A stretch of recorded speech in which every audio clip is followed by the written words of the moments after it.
Are you kidding me? It's Friday already? Man. Hey, happy Friday. It's Pi Day Friday. I am your erstwhile host, David Rush, senior instructor for, who do I work for? Total Seminars. Seems like a pretty good company to work for today. And it's Friday. We're going to talk about CompTIA things and Raspberry Pi things and things in the news. And, is there anything cool I wanted to talk about? Retropie! Fine. Yeah, I know. I just blew the mic out. Sorry about that. That's a weird reflection. I wasn't looking at that earlier. I will. Oh, I see what happened. If I move that, all kinds of things are going to fall. Casablanca. I like it. Back channel is doing its thing. Hey, well, happy Friday, everybody. It is Dramas. Dave Rush, Ask Me Anything, and Scott. I am Dave Rush. I am the senior instructor at Total Seminars. I officially do stand-up training when the opportunities present themselves. And hey, we just booked one yesterday. So I'm going to be on the road in, I think we said, I don't know, mid-January, something like that. So we'll figure out what's going to happen with drama. If, I mean, I don't know what I'm going to do. We don't know enough about the schedule yet, but if it's at all possible, I will do it while I'm on the road. If not, maybe Scott will do it, or Scott and Andrew can get together and do the show. I'll leave them with a simple project and might be funny. Sorry, I'm reading that back channel comment over. It's got depth and meat to it. It's a lot of fun. It is Dramas. It's Ann Scott, because I am also joined in keyboard at a minimum with by Scott Jernigan. He is the senior editor. He's the editor. No, I guess he's not the only editor now. We have like 3 editors. He has 2 sub editors working with him and for him, including Andrew Hutz. And Scott, can you make that other noise on the back channel go away, please? Thank you. So Scott edits everything that Mike writes. Scott co-writes much of what Mike writes. He and Mike are actual co-writers in a different capacity. He is just all about writing. And when he's not writing, he's being musical and a premier ballet dancer. If you look for the videos, Scott Jernigan dances Swine Lake. It's a lovely, lovely interpretive dance.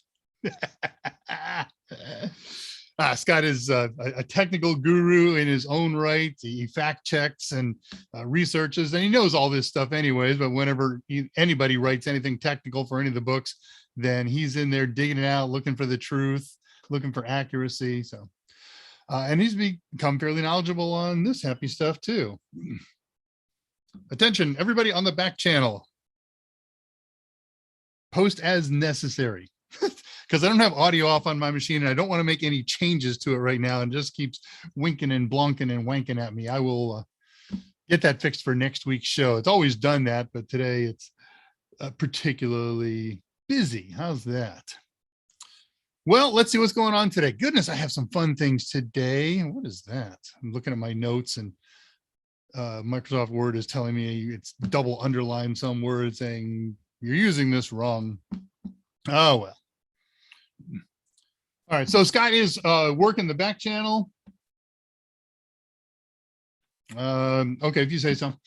Scott's working the back channel. He's also moderating the forum here. He doesn't use his band hammer much, very, very rarely. And if you want to talk to him, at Scott Jernigan will get you his attention. Also working back channel and moderating is Andrew Hutz, and welcome to communicate with him. I'm looking for excuses and methods to get him to join the show. It's going to happen here in reasonably short order. He's a great guy to talk with. He's a good presenter, and he's got a really nice haircut. So his only problem is his choice of American football teams. But I guess if you live near one and your dad likes that team, then you got to like them too. But not me. I like the team I like because of the team I like. Let's see. Reading my notes here. YouTube. Oh, yeah. Andrew has yet to ban anyone. Don't give him a reason to start today. So we're here to advance our technical learning for those of us who are isolated by the COVID virus. We talk about anything technical. It is Dave Rush, Ask Me Anything. So ask me anything. Our bailiwick is CompTIA stuff, A+, Net+, IT Fundamentals Plus, Security Plus, and some of the other ones I've got some background in. If I don't know it, the back channel is researching it heavily and quickly. And if they give us something that'll triggers my ability to converse in it, so be it. And if not, I'll tell you, I don't know the answer, and I will take your question down and research it to answer it next week, which is exactly what happened last week. I got a question that got posted last week, and we will answer it this week. I have my first slide of the day. I want to put this up for you for a couple of reasons. One of them, we'll call it a secret reason. Today is the 64th episode of Drama. It just, we're a computer-oriented, technology-oriented organization, a presentation. And as such, I think it behooves us not to celebrate things annually. Back channel, I dispute you. I'm watching that conversation that was going on earlier continue to go on. Unless it's somebody's communicating directly with me on my private channel. Anyways, so it behooves us not to think of things in terms of an annual celebration or monthly or weekly, but in terms of computer terms, right? So today is October 22nd of 2021. Is the 64th drama stream.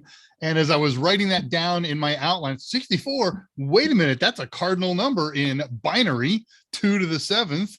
Or if we write it down in full binary, 01000000. So I kind of like that idea. And we talked about this in Mike's arena before. You should be able to convert easily back and forth between binary and decimal. I don't say that just because it's frivolous. I don't say that just because it's a useful skill. I say that because I'm foreshadowing something that's going on in the show today. Foreshadowing, you use that term. This is a presentation of Total Seminars. It's Mike Myers' YouTube channel for all intents and purposes. He allows me 2 hours a week on Fridays to get together with you to talk about CompTIA things. And of course, we move our focus in the second hour to Raspberry Pi things. We use Raspberry Pis as tools to facilitate our studies in CompTIA certifications and technologies and things like that. And we also do them just to have some raw fun. And today we start raw fun with a project that we've wanted to do forever, and it is Retropie. We're going to have to break up Retropie into 2 episodes, and there's more to it than that I will explain as we go along. But many thanks to Mike Myers for allowing us this time to get together and talk about this rather specialized approach to studying things, right? We do AMAs 3 times a week. Mike does a 1-hour show on Monday, a 1-hour show again on Tuesday, give or take. It runs longer, it runs shorter, and it's on this very same channel, the same URL address. And then I get it on Fridays for 2 hours because I like to hear myself talk. All right, maybe not so much. Okay, a couple things then. I want to do specials. Whoever's working the back channel and posting links, Andrew was doing it last week. Scott, if you're doing it, cool beans. If Andrew does it, whatever you guys work out, would you please post these specials in the YouTube chat? I'll put up a slide for it. We got specials. They're back. They were gone for a while, but they are definitely back now. So pleased to do it. We start specials on Monday and we run them through the following Sunday. So this special is going to be good for 2 more days. Mike starts it out and I finish it up. And we don't advertise this anywhere except to the people who watch Mike's AMA. Okay, Scott posted it, what I've got up on the screen here at 2:08, the bundle specials for this week. So they change from time to time. It's been kind of steady for a while because we're working on clearing out some inventory probably. I have no idea, but especially this week, 50% off bundles. Bundles are an ebook and Total Tester. And we have bundles like that for A+, Net+, Security+, Cybersecurity Analyst Plus, Penetration Testing Plus, AWS Systems Architecture Associate. No plus on that one. So you pick the 2 items, you put them in your basket, and then when you check out, you use the code Alaska, all lowercase is the easiest way, and you will receive that 50% off discount. Do all this at totalsem.com. It's good through this Sunday, October 24th. I don't know what time. Just do it today. Do it Saturday so you don't have to worry about that. All right, enough of that nonsense. That wasn't nonsense. That's good stuff. Moving along in my notes. And okay, so let's see who has joined us for the day. Excuse me. I had a sip of hot soup today, very hot soup. And I wound up hiccuping or inhaling rapidly or something, burned my esophagus. So excuse me, I'm going to do a little bit of that until it gets all covered by the self-healing that nature provides. So I posted the first thing in here at 11:49 a.m. because there was a post at 5 a.m. my time this morning by somebody who's way in a different time zone. And I think that was the last thing they did before they went to bed. So if my post doesn't make sense to you, it doesn't matter. The person did check in later and followed up. So Tolowitz here at 1:50. Well, so Siegfried's here. So Siegfried Vandervee, been more active on the unofficial Discord channel lately. Thanks. Good to see you there, bud, as well as here. Yep, we're doing Retropie. And greetings to Tolowitz, showed up at 1:51. Remember, if you toggle the timestamps with the little 3-button kebab on the right side, upper right corner of the chat, then you'll know where I'm at and I'll know where you're at when you post messages. Good morning from Tolowitz. And Andrew Hutz checked in with his blue Banhammer screen name. That's what we're looking for. Moniker. And Scott checks out. Wait a minute here. Okay. Siegfried did the 5-minute countdown. Scott welcomes us all at 57. Matthew Patrick is here. Greetings, Matthew Patrick. I got to see a gent named Patrick last night for 3 hours. He would be the leader of Doobie Brothers, and I killed 3 wonderful hours watching Doobie Brothers last night. Had a good time with that. Excuse me. Ulysses, hey, long time no see, Ulysses. Good to see you, bud. What's up? Andrew Dave, for dual boot setup, is it better to do so from partitions on a single drive, separate drives, or does it matter? Or does it matter? No, doesn't matter. I saw a related post in the back channel, and it was just before the show started, so I didn't want to get into it. I'd certainly like to talk with you about this in person, or at least in longer chat on whatever. I'm very curious why you're doing this as a dual boot, unless that's some mandate that's, you know, coming from your from a class you're taking that you've got to do dual boots. But this is the 21st century. It's 2021, for goodness sake. We don't do dual boot anymore because we have easy to set up virtual machines. The problem with dual boot, for everybody, if you're not familiar with dual boot, that's when you set up 2 different operating systems on a hard drive or in a computer on different hard drives, and you set one up to boot and you reboot the computer, and that's the one that boots up. And if the other one has a file system that's accessible, then you can get to the file system from the live and active one. If it doesn't, then it just sits there and is unusable. And then when you want to use that operating system, you go into the live one, you use an appropriate utility to say, I don't want this one to be the bootable one anymore. I want that one to be the bootable one. And once you've made that setting, now you reboot the computer and boot 2, partition 2, active partition 2 now boots up. And again, same deal. If it has the ability to understand the file system on this drive, then it can access the files on there. But otherwise, this thing is the one you're using until you reboot to this one again. With virtual machines, you can have them both running simultaneously. So, and Andrew knows that. So he's got to be some compelling reason why he wants to set up a dual boot system. And my only guess is it's because he's gone back in time. He's in 1983 when that's what we had to do. Andre de Goyer, sorry. See, I'm throwing everything down the windpipe. Andrew de Goyer, hello everybody. I got to learn how to say hello in Dutch. And I'm sure you'll post that for me, but I won't remember if I don't study it on my own, look it up on my own. But by all means, post it.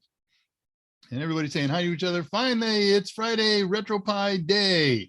It is. And it's weird for me. Retropie spells pie with an E. It's all one word, capital R, capital P, and P-I-E. I have so many typos in my notes about that. I got half of them as P-I and half of them as P-I-E. So if you do the same thing I do, then you can't go wrong. Greetings, Catherine at 2:01, official time in. Thank you. JM, I know that I've written something to you, I think last Wednesday in Mike's show. Hi, sir. Is the Mike Myers Security Plus book alone enough for me to pass the Security Plus certification? It has enough information. So yes, Mike recommends a three-pronged approach. Use the book and use the videos. And we do that for two reasons. And then we'll get to the third item. The book has depth and breadth of everything, every objective. So every objective that's posted on the CompTIA objectives page, Mike and or Scott write about those things. And sometimes they write additional background and they write examples and they provide depth. And so what we do with the videos is we focus on a few different things. One, stuff that we get reports on or that we know of personally that CompTIA is testing on or has been testing on. Two, things that people who meet the recommended experience levels from CompTIA, they want for Security Plus 1 year hands-on work in a security focused environment. And so cool beans, we cover that stuff. And for the kinds of things that people in that sort of employment don't do every day, the video says, hey, by the way, here's something you really ought to know about that they're testing on that you probably don't do a lot of, if at all. Okay, so those are two things. The book, depth and breadth.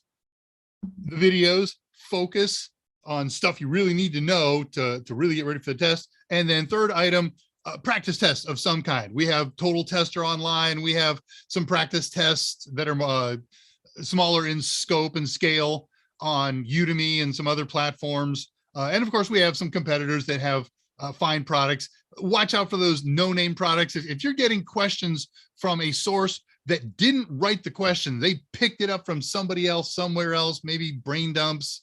Boy, we got interesting news on brain dumps this week. Don't use them. Don't use them. And I've always said don't use them anyways, because people who do write brain dumps, I went and I took the test, I remembered a question, and I wrote it online somewhere for somebody to get. First of all, that's a violation of the CompTIA non-disclosure agreement, but okay, you want to run that risk, more power to you. But then just because you remember the question and the answer choices doesn't mean you knew the answer or the one that you've posted is right. And I got to tell you, for every brain dump that I have ever seen, especially collections, I'd bet $1 to a donut that 1/3 of them are marked wrong. That won't happen with ours. We write the questions. We write the answers. We write explanations for why the right answer is right and why the wrong answers are wrong. And it's not a pricey product. And, you know, take a look at the bundle that we posted here. Scott's got the link at 208. We've got bundles, including 601 bundles that's got the ebook and the Total Tester. I know you already bought the book, but yes, the short answer to your question is the book has enough information, but you want practice tests so that you can gauge what you have learned. Questions that you get wrong, go back and restudy them from the book and or the videos. Questions you get right, okay, good. You got that material down, you can move on. That was a long answer for a simple question, wasn't it? Hope that helps, JM. Siegfried, there has to be a Friday drama. It's one of my favorite 3 days of the week. Mine too. Stand-up training. I tell you, I get no respect. That was a great loss. Thank you, Scott. Andre de Goyer, Scott Jernigan goes really analog on a regular basis, like medieval analog. Yes, the length of a sword is exactly the length of a sword, including all of the elements in between. Follow it. What a kid. I told him about the birds and the bees. He told me about a butcher and my wife. I don't do a good Rodney Dangerfield unless I plan it in advance. I just reading out loud.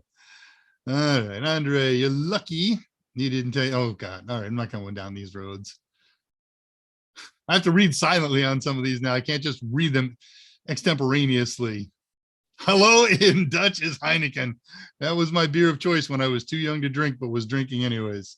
I don't do that anymore. Grolsch. Yeah, I love Grolsch. I don't care to drink it. I just like taking the tops off.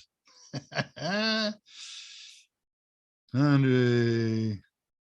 Yeah, we talked about that. Best beers that the locals drink in their country, right? So Heineken comes to the US and therefore everybody thinks that Heineken is the Dutch beer of choice. But go to the Netherlands and see what the locals drink, and you won't find as much Heineken as you will find in the local Dutch bars in the US.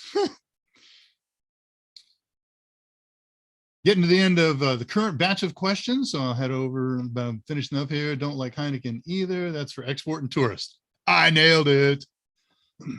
Same thing. You find a lot of alcohol like that. Smirnov's, a very popular vodka here in the US. It's not even available in Russia, but that's where they make it. All right. Scott, that's our tour. That's our job this weekend. We're going to hunt specs. And if they don't have it, we're going to put in a request for, I hope I'm pronouncing it right, Hertog Jan Grand Prestige. And we're going to get us a 6 and give that a stab. What, not available in 6? No, it's Dutch. You can only have one. You can only buy one a month. If I could send you a bottle of it, but US Customs, yeah, exactly. I have had interesting things confiscated by customs. Not in this country. Everything I've ever brought in has been fine, but other countries that I've gone into, you cannot bring that in here, but I will take it to my house. Okay, that gets me caught up on YouTube posts for the moment. Let's see what's going on here. So we're doing RetroPie today. And as always, I mentioned to you whether or not this project has to be done on a Pi or can be done on other platforms running other flavors of Linux. RetroPie is for Raspberry Pis. Done. So you're going to need a Raspberry Pi to do this one. We'll get into what category and class and caliber and all that stuff as we go on. You can probably run it on some other ARM-based, excuse me, single board computers. I'm not using an existing tutorial for today's part 1 of RetroPie. I did my own research. I did my own setups and things like that. And I'm glad I did, because there's no tutorial that I was able to find that does the things that I found need to be done. So, really? Oh, yeah. Okay. I don't need. Oh, yeah. Wait a minute. I can do this. Stand by. This is this one. Yeah, this is a good slide to share. Back channel, if you would post the PyR Square link, that would be great. And I will share it here. So, as everybody knows, if you're watching this live, you're all regulars. But if you're watching this in the archive, there's a lot of folks who come in and watch the archives after the fact.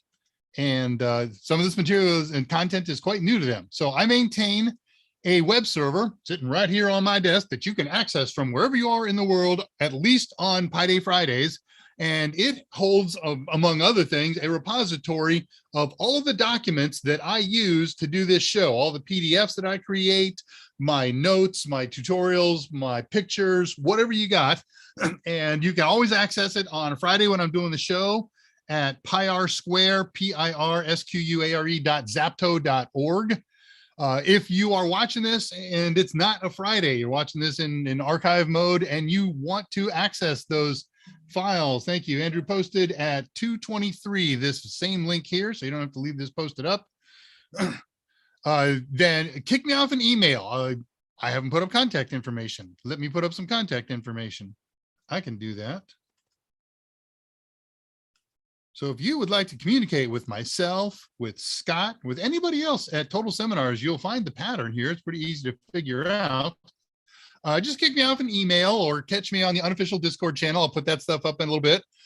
I am Dave Rush. I work for Total Seminars. Therefore, my email is daver@totalsem.com. You can also use my personal email address, drushtx@yahoo.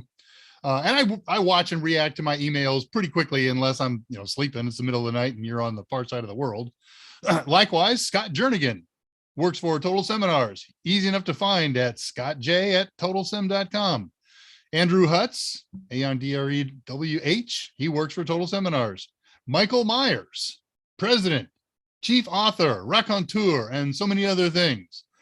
Michael M at totalsem.com. So we are all accessible. You can catch me there. Just kick me off a note and say when you want it. If you don't say I need it in 5 minutes, because I will probably not react that quickly. But if you tell me in a couple hours or tomorrow at such and such a time, then I will make that available to you. I'll fire it up and you can access it. So good stuff on there, including all the step-by-steps that we're going to do on today's project. That's toward the end of my document. All right, where we've been, where we're going. Last week, I punted a little bit for a lot of reasons, but it was also because it was interesting. We looked at a command that's available in all flavors of Linux called the history command. Just type in the word history and it remembers every command that you've ever typed in from the command line. And then once you've run the history command, every one of those commands gets a number, and that command number can be accessed with the exclamation point called the bang command. And there are lots and lots and lots and lots of things that you can do with the bang command. You can simply bring up and repeat an old complicated command. You can bring up partial commands and edit them. Lots and lots of cool things to do. So that's what we did last week. That thing actually got a lot more viewers than I expected it to. Maybe everybody was thinking I was going to do more Rocky stuff because that got a tremendous response. But we're done with history. Today, we are going to do a project that we have been trying to do for a very long time. We're doing Retropie. Retropie is a sort of a vintage gaming system. It turns your Raspberry Pi into a vintage 70s, 80s, 90s game box that you can use to play games for all the game consoles that existed back then, all the very popular ones. It's a two-part process that we're going to have to go through. Today, we're going to install and configure Retropie. And then when we do part two, we're going to show you how to add games to the system. When you get it up and turned on and configured and walk out at the end of today, there's no games that come with it. You got to go get the games, and we're going to do that on part two. So lots of details to talk about when we get there. So we'll start that about the second hour of the show today. So not working for a tutorial, use my outline presentation on the on my PyR2 zapto.org server. All right, a couple questions popped up, and then I'm going to do news, tricks, and techniques of the week.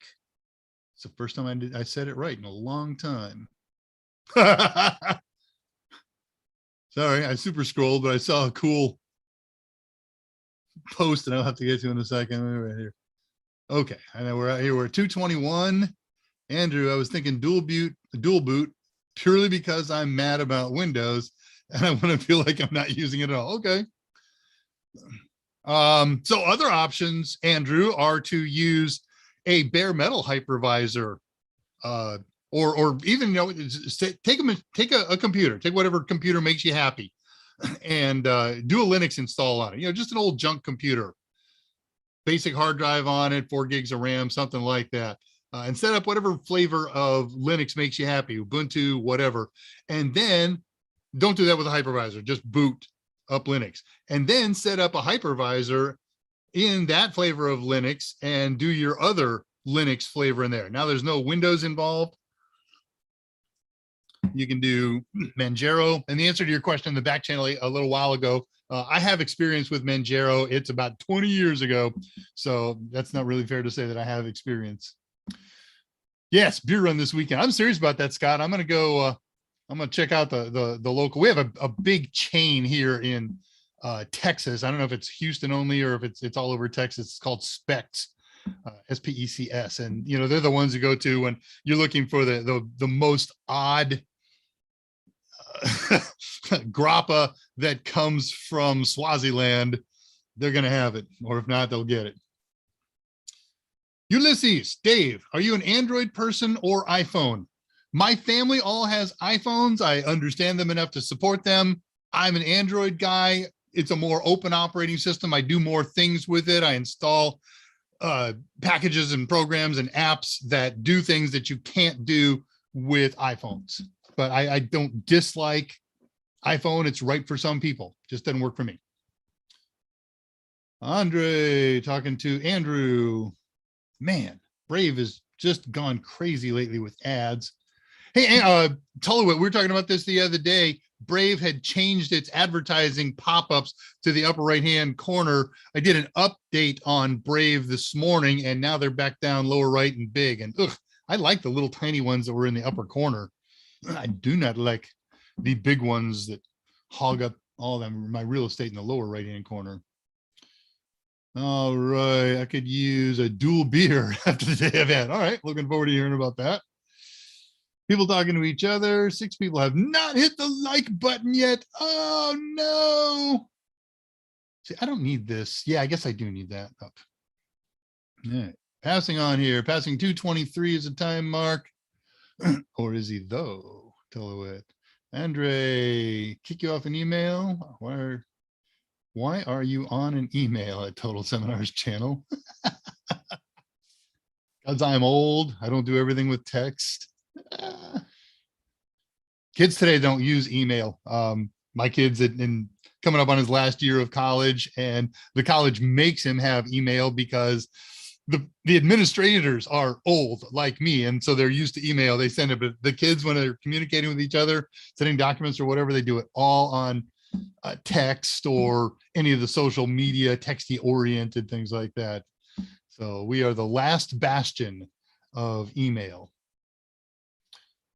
People talking together. Bang command, it keeps you running. I can't believe Tulawit didn't do that.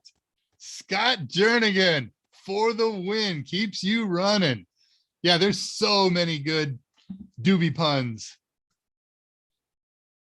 And Scott does the first. Took 26 minutes to get into. Where are we at here? We're only 5 minutes behind. That's cool. Is there a JM? Is there a way at 2:27? Let's read it all here. At 2:27, JM asks, is there a way to encrypt the data on my laptop if I don't have TPM or Windows 10 with BitLocker? Certainly. You can use software only to encrypt it. The big disk encrypting utility is Veracrypt, VERACRYPT.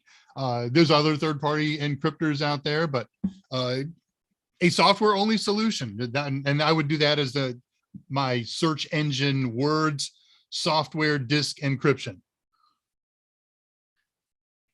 However, recognize that it's going to be a lot slower than using BitLocker. Now, if you have Windows Home Edition, you're right, you can't use BitLocker. If you've got Pro Edition, you can, even if you don't have TPM, because BitLocker supports an artificial TPM. You use a flash drive. Windows Pro enables folder encryption. Oh, they're right. Of course, you can always encrypt the data, right? So I took that broadly to mean the disk. Yes, even Windows 10 Home Edition allows you to encrypt folders and individual files. You just right click on the folder and you go to attributes, and one of the advanced attributes is compression. The other one is encryption. You can do one or the other, but not both. Thank you, Scott. Andre, Retropie, like I wasn't gaming enough. Yeah. Windows, basically, it's just a hole in the wall to let light in and make it possible to see what's going on outside. Thank you for the double entendre, Pone. Brave is keeping us on our toes. It is. I still like Brave. I have never put cash into cryptocurrency, but every month, Brave gives me tokens that I convert immediately to Bitcoin, and I have money in Bitcoin now. It's been real fun watching. I don't care if I lose it all because I never spent any money. It's found money. It's money that I never had. So if it's there, cool bananas. And if it's not, it's been fun to watch. Ulysses just migrated to Android after 6 years of iPhone. It's a changeover. It's funny. I'll hand my phone to my wife while I'm driving. Hey, please. And she doesn't use Android. She is 100% Apple user. And where do you, but you know, it's like changing from anything to anything, a little bit of practice, and you get good at it fast.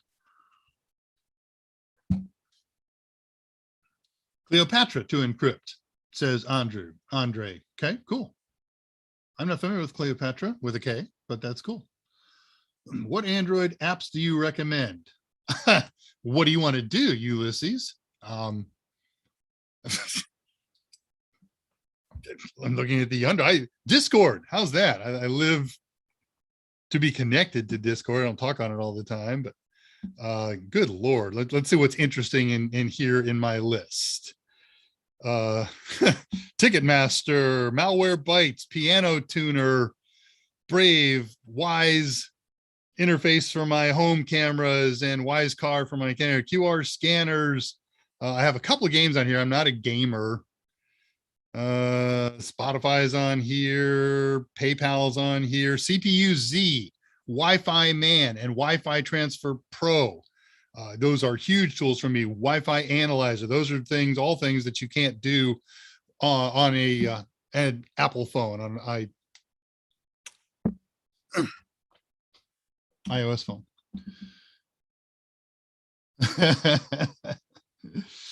All right. Pausing there. Let's see what else is in my notes. So, news, tricks, and techniques of the week. Some of it's personal, some of it's industry. Let's just see what we can hear. So last night, I am wiped out today because I got home late because I went and caught 3 hours of Doobie Brothers. And my wife, I like them. They're not my favorite band. I go because my wife worships Doobie Brothers, and even more so Michael McDonald. And so if he's coming to town and I don't get her tickets, then I suffer wrath and heavy punishments. So she, of course, has 400 Doobie Brothers shirts from every tour that they've ever done, and Michael McDonald shirts. She got VIP tickets last time so she could go meet him and get something signed personally. And she has it in front of my picture on the bedstand. I'm not sure what's going on there. But I thought this is probably the last time they're going to tour, or pretty close to the last.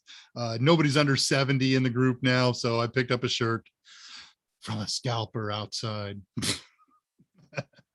I'll live with it. Also, on a personal note, this is news just broke before I started the show. A favorite actor of mine passed away today. Peter Scolari, at 66 years old, passed away from cancer.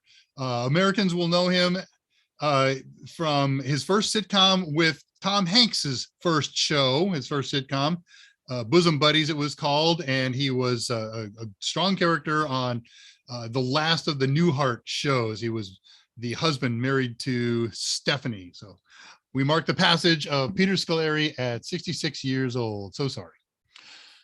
Okay, industry news. Raspberry Pi prices. So Raspberry Pi, I mentioned this a week or two ago, are being impacted by the supply chain shortages everywhere. I mentioned a couple weeks ago that I ordered an 8 gig Raspberry Pi 4B, and they took my money and said, we'll ship it when it arrives. We're expecting arrivals in January. Ugh. Well, some news the other day, somebody else was buying one and noted a price increase, and then there was a link to the site. So Raspberry Pis have experienced their first kind of price increase. They released originally 4 models of Raspberry Pi 4, 1 gig, 2 gig, 4 gig, 8 gig. And they priced the 1 gig and the 2 gig models at the same price, $35. And I suspect they did that just to clean themselves out of the 1 gig models. And then all they had was the 2, 4, and 8, and the 4, I'm sorry, the 2 was $35 US, as it's always been since they introduced it. And then 55 for the 4 gigs and 75 for the 8 gigs. Well, they've raised the price the other day on the 2 gig model by $10 US. So the 2 gig model is now $45, 55 for the 4 gig, 75 for the 8 gig. And they brought back the 1 gig model, and they're selling that at $35. So first kind of sort of price increase, depending on how you look at it. All right, I'm going to talk about the schedule here for a second. We're doing RetroPie Part 1 today. Next week, we are not going to do RetroPie Part 2. And that's because we've got a short show next week because next week we're doing the Discord costume party and contest, and I'll detail that. I'll do an announcement on that in a little bit.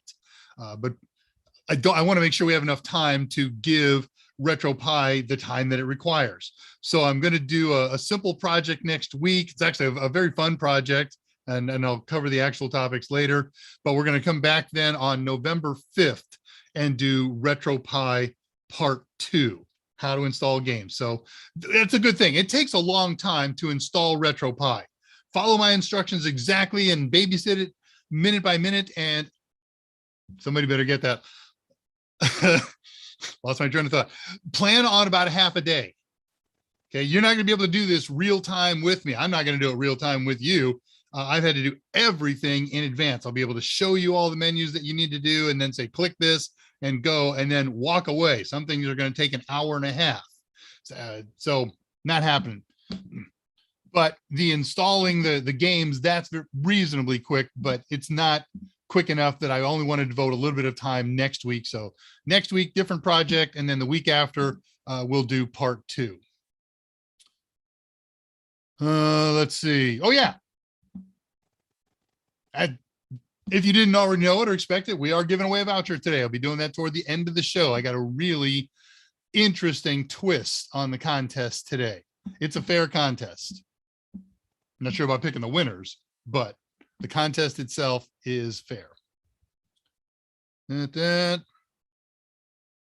Okay, I guess I'll do this announcement, kind of get some of the, so if you've been watching my show, you've been watching Mike's shows, you know we're giving away 1 voucher, good anywhere in the world that you can take a CompTIA exam. They have a testing center there. Voucher, according to everything we received, is good anywhere in the world. It's good for any CompTIA exam except for CYSA Plus. Don't know why. Not going to look it up. Don't care. It is what it is. That's their rules, and so be it. We got a giveaway process. Disclaimer, we are doing everything in good faith. We are doing everything that CompTIA tells us that we have to do. We're communicating with them in the way that we're supposed to. So the deal goes, if you win the contest, you're going to email some info to us. We're going to forward that to CompTIA, and then it's out of our hands. So however long it takes after that, we have no say. Some people are getting them in a week or 2. Some people who won them early on haven't gotten them yet. We don't know what the rationale is for that. We're not going to kick them in the teeth and say, hey, what's going on with Fred's certificate? We got the verification that we sent it to them, and so we're doing what we can. But if something doesn't go as quick as you like, or if it doesn't work at all, we've done our part, and so we owe you nothing. And then one other announcement. I think that gets rid of all the announcements. Yeah, last announcements. This is the last time we're going to announce this because it happens next Friday. We don't have, but there is an unofficial Discord channel. Guys, if you would post the links for the unofficial Discord channel, please. We get together after the AMAs and the dramas and all kinds of other time. There's over 450 people on that server right now, on the unofficial Discord server. It was set up and operated by Jose Braden and some of the fine folks that he has appointed as moderators. Many of them are participants here. I'm looking at some of their names in the YouTube chat, even as we speak. They've got all kinds of forums on there. There's Raspberry forums and Kali forums and Linux forums and Study Buddy forums and tech support forums and general forums and a memes forum. You get the idea. Zillions of things going on there. Well, we get together after the AMAs with mics and cameras instead of just text. And we'll hold a roundtable, talk about anything. Might have been today's topics, might have been stuff that happened in the show. Well, we're going to co-opt the forum after the Friday show, October 29th. Going to cut the show short. It's going to be an hour-and-a-half show, and then a couple minutes for me to put my life together. And then at 3:45 my time, Central Time. I don't know if we're on Central Daylight or Central Standard. I can't keep track of that, but 3:45 my time, 15 minutes before we normally end the show here, we're getting on with cameras and costumes, and we're going to operate for 1 hour. Just pop in with your costume. I'm going to take a picture of your screen and you in costume. And at the end of that hour, at 4:45 my time, I'm going to pick 3 winners of of costumes that I like. There's no criteria here. I'm going to look for creativity. I'm going to look for, some effort. Don't go to Joe's mask house and buy a plastic Spider-Man mask. You're welcome to do that, but it's not going to win one of the prizes. But I'm going to pick a first, second, and a third place. First place wins anywhere in the world that we can ship to, that we got Amazon services to, a Raspberry Pi kit. And I expect it to be a 2 gig kit if they're still in stock. I'm sure they are. And then I got 2 other cool prizes for second place and third place. So let me see. I'll throw voucher winner announcement. Yeah, here's the announcement for the costume party, known in some worlds as the fancy dress party. Share screen, click this, click that, and it's shared. Okay, so there's everything that hopefully I just said. Date, next Friday, October 29th, where the unofficial Discord channel, and hopefully the guys just posted links for the unofficial Discord channel. If they didn't, they're hearing me now, they'll post it now. And I will post it again before the end of the show, or they will. So, join up on Discord before that day, because you got to sign up with Discord and get yourself a Discord account name. And then you go to one of the links with our unofficial Discord invite links, and that will get you online and you'll be all ready to start the contest. There we go. Discord link posted at 2:44 by Scott the Man Jernigan. Thank you, sir. So from 15:45 to 16:45 my time, Central Daylight Save Times, 20:45. I looked this up, 20:45 to 21:45, Universal Team Coordinate, UTC, Greenwich Mean Time back in the old days.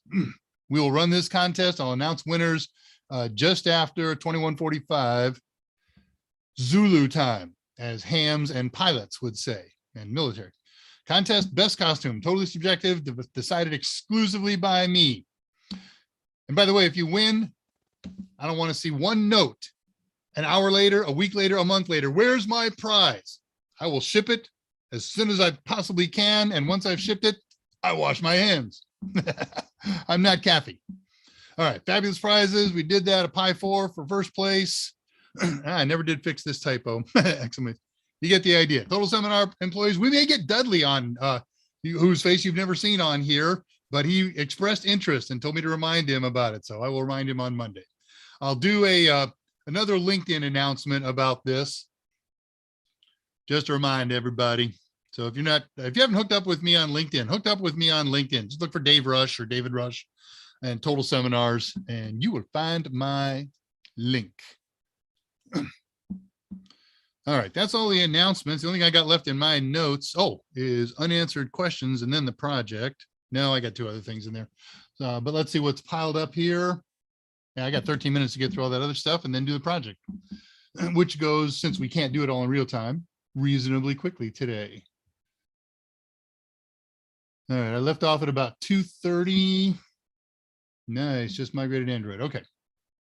I think it slid a little bit. And there we go, the super scroll blast. Okay, the last one that I read was Tullowitz 235. Crumpus Dumpling, my man, good to see you, sir. V Recorder is a good app that I've been playing with that. Okay. Voice recorder, video recorder. It's got a title. Hey, and that's a good idea. I'll throw that out. Anybody have any good apps that Ulysses might want to play with or use on Android? Android, I can't do anything on an iOS fruit phone. I don't have one. Thank you, Andre.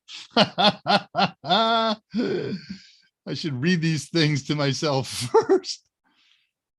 Do you own a Pi 400 and do you like it? I do not own a Pi 400. I have no interest in the Pi 400. It's 2 gigs. It's a nice box. I like getting my hands on an open circuit board and poking things and touching things. And they have interfaces out the back of it. I don't particularly love their keyboard. I use compact keyboards, or I use remote keyboards. So no, it's not a computer for me. It's designed for a particular market. It's designed for a person who wants to experiment with Linux and have a desktop computer that's maybe a first computer or an alternate computer to their Windows or their Mac machine, or a replacement for them. But I'm a power user. Much as I love pies, they are not power machines. So I got pies, but I use them in their bare sense. October flew by. Man, you're not kidding. We are what? October 22nd. Hey, Matt's here. The other Matt. We got Matt Patrick up there. Matthew Patrick up there. It's okay that you're late. I didn't take attendance yet, Matt. Andre, it ain't over. Andre, Patricia Grace is here. Hello. My eyes are getting old. It look like Hulb. I guess I'll have to put on my webcam without filters next week. Yes, nerds. Thank you, Patricia. If it didn't say nerds, I would have thought somebody had hijacked your account. Scott, unofficial total discards channel at 244. New word. I gotta remember that one. I like it. I've been creating words lately for some reason that I plan on using in something, and I don't know what. But I love the idea channel. Hang on, got to write that down. M-A-L, okay. I amuse myself with some things. It happens. All right, reading more questions here. Passing 244. Happy Friday, Patricia Grace says to Scott, and best Android app. Get an iPhone, Scott. Scott likes iPhones, but he is not an Apple fanboy. I don't care what he says. David Ware, good to see you, sir. Can you differentiate between Cat6a and Cat 8? What are you asking me? Can I do so visually? Can I look at it and tell you it's a Cat 6 or Cat 8? Yes, you can tell by the connector. What makes them physically different are a number of parameters. The pairs of wires after 6, you don't just have a pair of wires twisted to each other and then another pair next to them and another pair next to them and another. They take the twisted pairs of wires and then they twist them about each other. 7s and 8s do that. There's different diameter wires in 7s and 8s. They're a heavier wire, they're a thicker wire. The connectors are a real challenge to put on. And then for tech specs, you can look those up. I'm not going to read them to you off here or memorize them, but obviously Cat6a, Cat7, Cat 8 all have increasing bandwidth, call that data carrying capacity. But I'm not sure I'm answering what you're asking. If I didn't give you enough of an answer there, give me a little more depth in that question. What kind of differentiation do you have in mind? Yes, channel. Love it. Patricia Grace is booing Scott for his Apple. Sad. iPhones are just all right with me. Come on. That's 3 for me and Scott. And Tulwit doesn't have 1 yet. Whiskey Tango Foxtrot. All right, back to my notes. We left off at 252 on questiones. Good. Old unanswered questions in my notes. Somebody asked a week ago. I don't believe I saw the name and I didn't write it down here when I took the notes. Sorry about that. But somebody was asking last week, what's the real value of an 8 gig Raspberry Pi? And the implied within the question is, are there projects that require an 8 gig Raspberry Pi? I thought that was kind of an interesting question. I went and looked for any documented projects that say you got to have more than 4, right? So anything up to 8. And the only specific project installations, programs, applications, whatever you're going to call, that says you need more than 4 is when you are installing enough VMs to require more than 4. So if you got an 8 gig system, you can do a Raspberry Pi on 1 or 2 gigs. So you run the host on 1 gig of RAM, and now you can get 7 more Raspberry Pi instances running as virtual machines on that Raspberry Pi, Raspberry operating systems. And of course, there's plenty of other operating systems that maybe aren't as frugal. There are some that are even more frugal. You could get more, or you could install Ubuntu. That's a little more memory intensive, takes more closer to 2 gigs. But those are the only projects that I found that you absolutely require. Now, there's one other interesting case. There is a program out there that was written to offload some of the writing that happens on Linux media on swap files and things like that. Writing on media isn't a big deal unless you're dealing with micro SD cards or SD cards, because they have a fairly low number of write cycles before cells begin to fail. So, either switch to another media type, go to a flash thumb drive or a hard drive or an SSD. All of those are better than micro SDs. Hard drives have almost unlimited rewrite capability. The other ones do have limitations, but there's a program out there that you can install in a Linux operating system that says, I'll take RAM and make that the rewrite area. And so it won't do so much physical writing on physical media, and it'll do all the writing and reading to cache. Saved files still get saved to real media, but things like swap data, temporary data, stuff like that, that we don't need to survive through the next boot, that can do mash, cache. And in that case, the more RAM, the merrier. Plugs. I love doing plugs.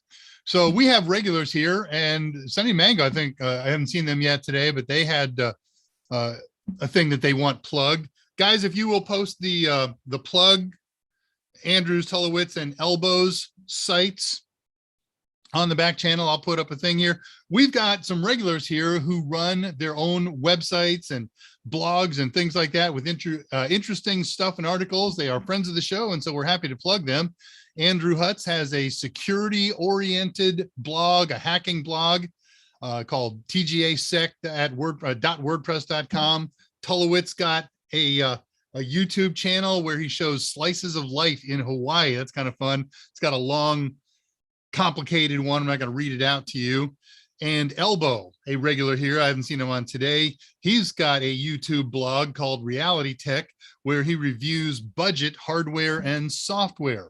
So let me throw a slide up with all that stuff, and the guys running the back channel are going to put that up in the YouTube chat. Weekly specials, unofficial announcement. I didn't preset it up. Weekly specials, announcement online, costume party, unofficial, total. Okay, it's going up. Here, let me pull this up. I bumbled. I always miss one somehow. Announcement. It's friends of show, ACD. I must have left it in last week's folder. Hang on. I'm going to go get it because I got time. Bang command. History, bang command. I've lost it. Sorry, guys. Just get it from the YouTube chat, and I will get that fixed and found for next week. Let me make a note here in my things to do notes, show notes, after channel, add plug slide to folders. Okay.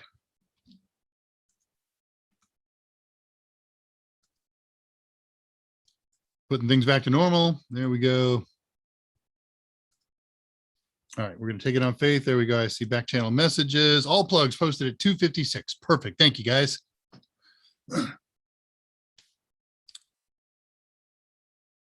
Interesting.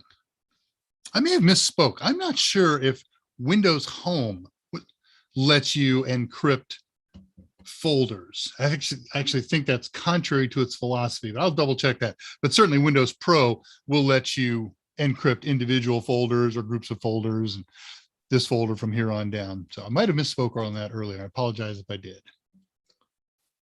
Okay, that takes care of everything in my outline except for the project itself. Let me get the last questions out of the way here that have popped up, and then we start RetroPie installation.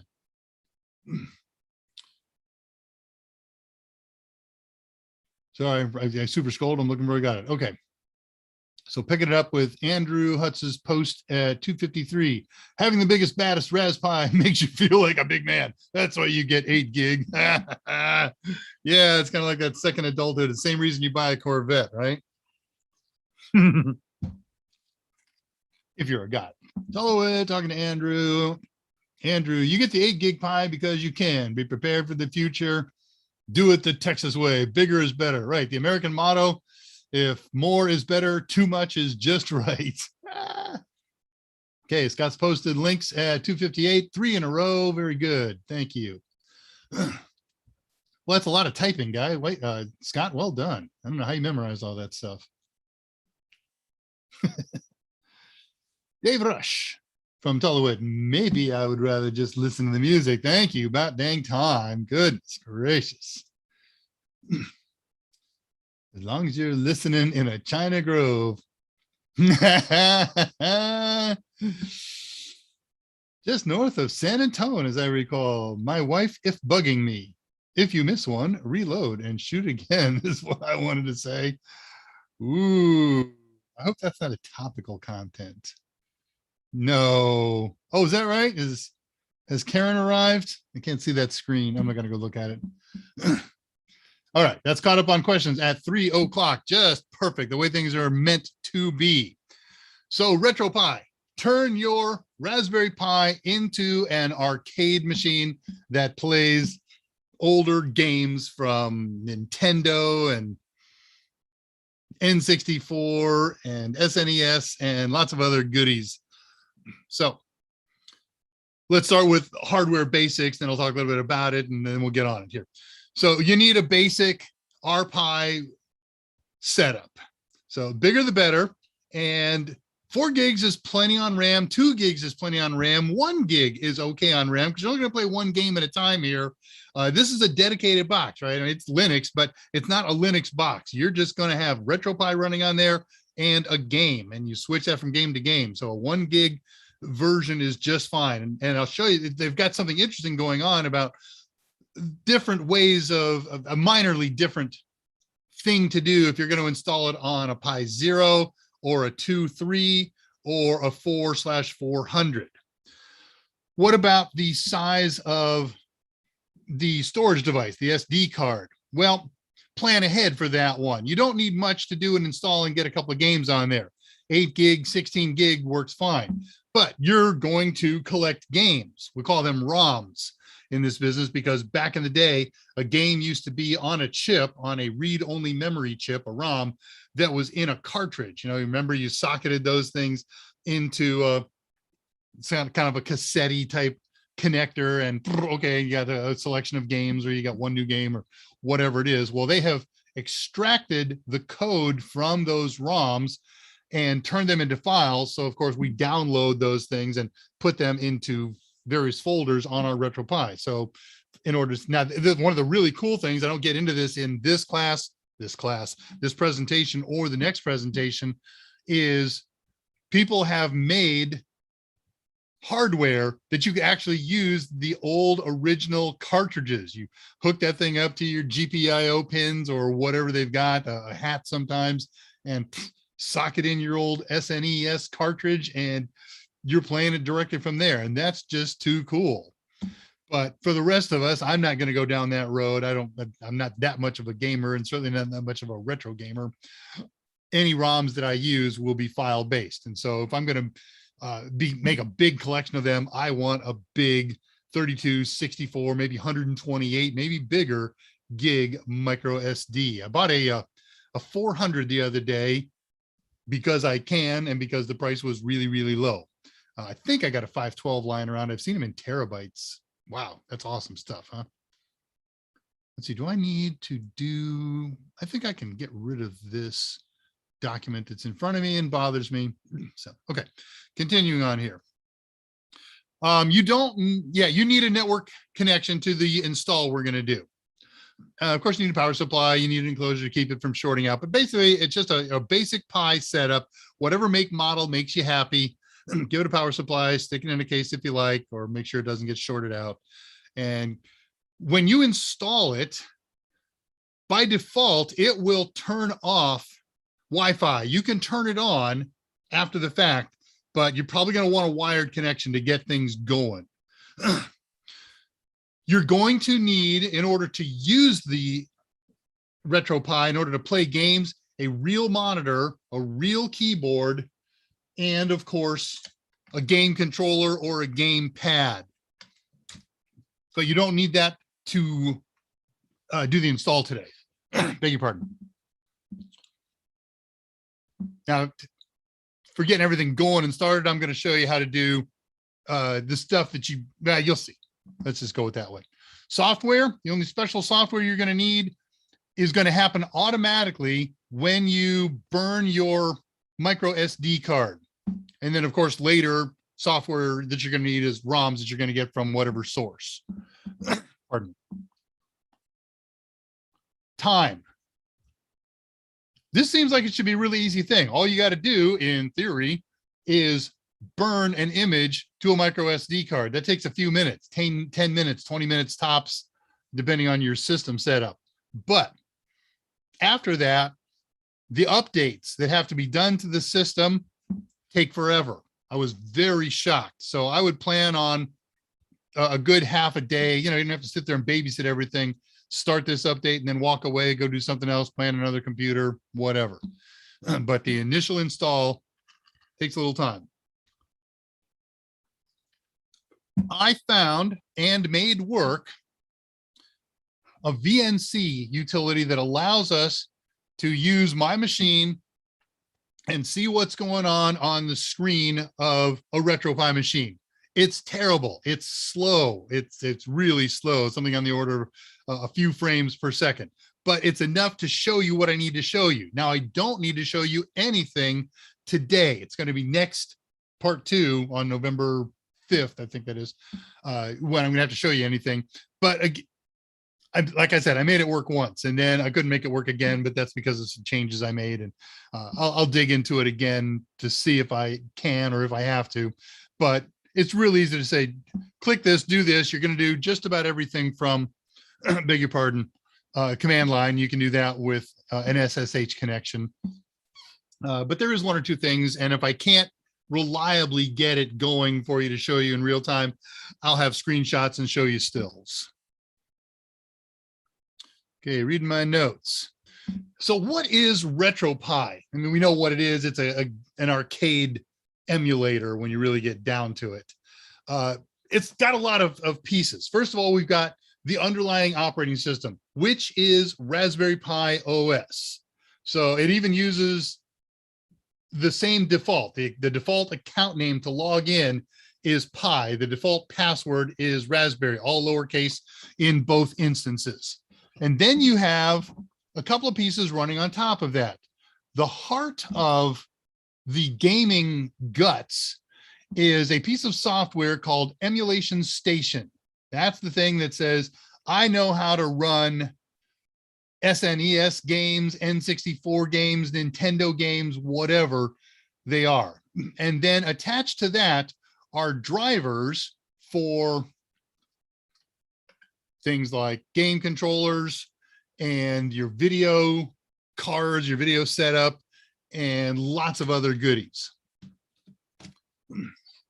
And then over top of that is, let's call it the skin, the user interface. That's the Retropie interface. That's the thing that allows you to select your games and launch them and save and load and things like that. A few more pieces in there, but those are the big major components here. And it's all pretty much invisible after you've installed it, but we got to be aware of a couple of those things in order to make things happen the way they're going to. Now, when you go to burn the image, we're going to use the Raspberry Pi Imager. You can download that if you haven't already from raspberrypi.com/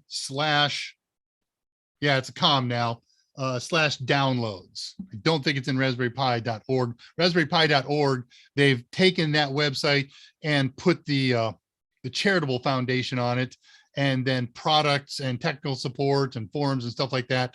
Those have all been moved to raspberrypi.com.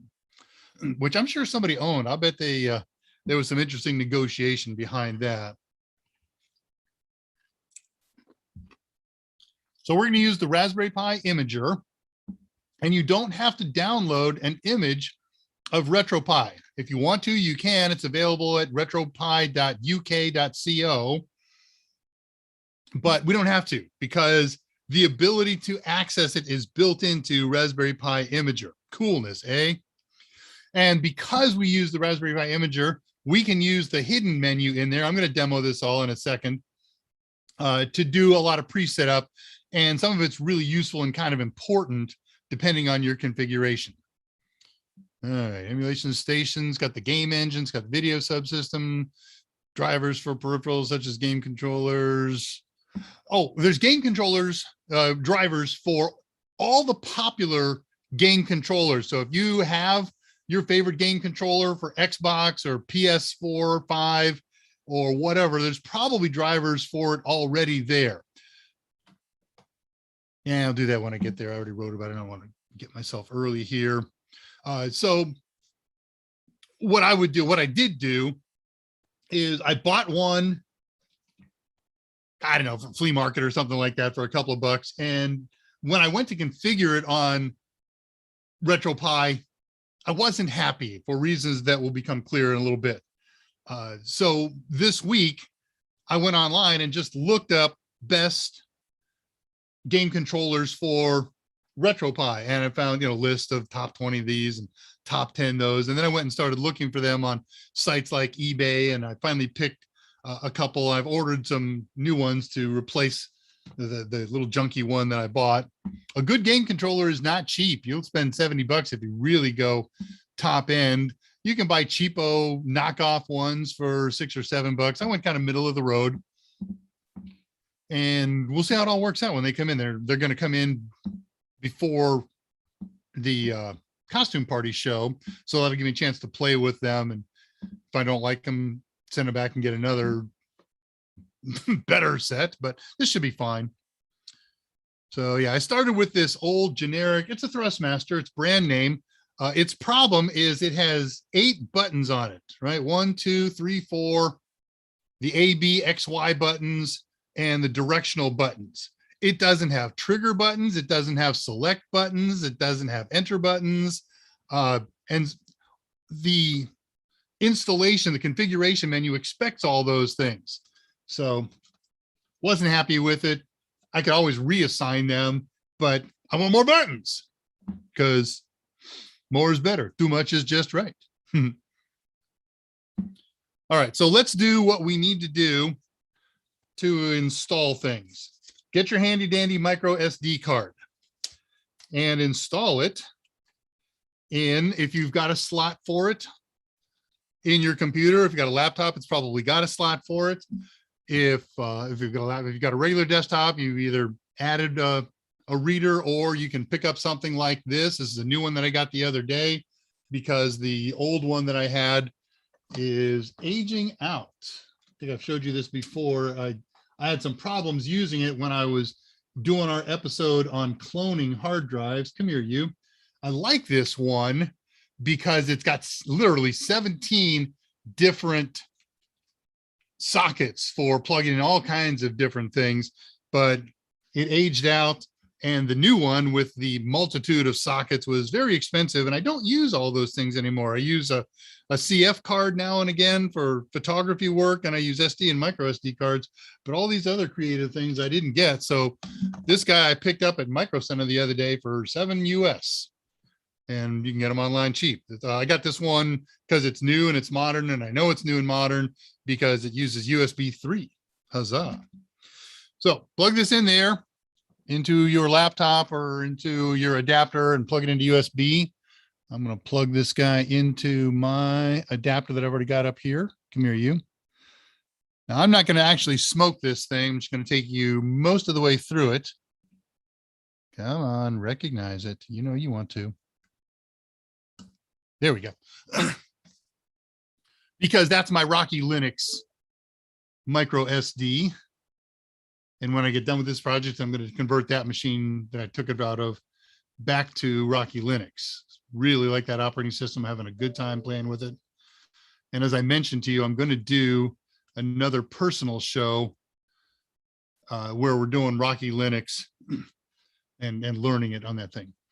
Okay, let me fire up the Raspberry Pi imager, and then I'll share that screen with you and show you everything you need to do and the really cool hijinks that are available. Yeah, there it comes. Okay. Navi share. Share screen with the imager.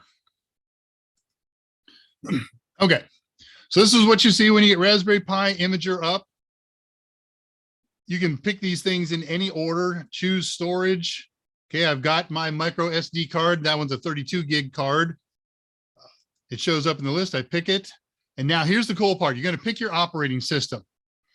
And we usually pick, when we do projects here, Raspberry Pi OS of some flavor. But how about they got a category? Make sure you download the newest, latest version of Raspberry Pi Imager. 1.6.2 is my current version. We got emulation and game OS choices. And note, they've got turn your Raspberry Pi into a retro gaming machine. There's Retropie. There's another retro gaming OS that supports 100 different gaming systems. I haven't looked into that yet. So we'll pick Retropie. And then notice this, we got 3 different versions of Retropie. They all have the same updates. They're all 4.71, but this is customized to run on a Pi 0. This is customized to run on a 2 or a 3. And this one is customized to run on a 4 or the Pi 400. So pick whichever is right for you. We click it. Now, before you hit the right button, again, the underlying operating system is Raspberry Pi OS. So I can do Control-Shift-X and bring up the hidden menu. And I can preset some things up. Like by default, this isn't going to be the default, fortunately. The default is Retropie. So when I did my last burn of this thing, I said Retropie Dave.